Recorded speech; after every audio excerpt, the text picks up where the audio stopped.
Karolis programą baigė beveik prieš metus, birželio mėnesį, tačiau jisai taip gerai ją pabaigė, kad gavo pakvietimą likti ir darbuotis su kitais vaikais ir padėti kitiems vaikams siekti jų rezultatų.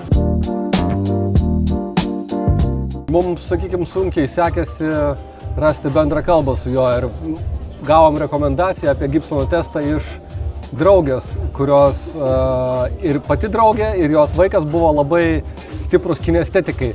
Ir jie supratę per Gibsono testus atrado būdą, kaip bendrauti su savo vaiku. Ir mes jau jų paskatinti kreipiamės tiesiog, kad geriau pažinti savo vaiką.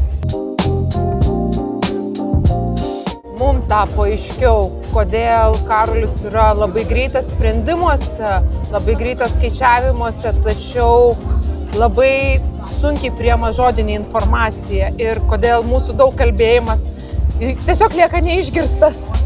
Tai... Jo, pasirodė, kad būtent tą sritį reikėjo stiprinti ir ją sustiprinus, tapo lengviau susišnekėti, pradėjo kažkiek geriau girdėti. Ir girdėti pradėjo geriau ir tėtis sakė, kad vasarą gali važiuoti į stovyklas arba susirasti darbą.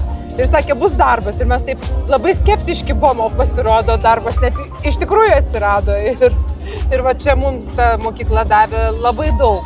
Ir gebėjimą atrasti savo vaiką kitaip, ir pagerinti mokyklos rezultatus, ir pačiam Karoliui save realizuoti labiau.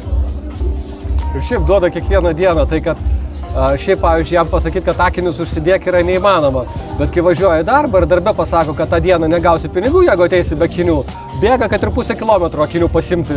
Jau išvažiavus iš namų, prisimena, lekia, bėga, skuba, grūna akinius pasimti.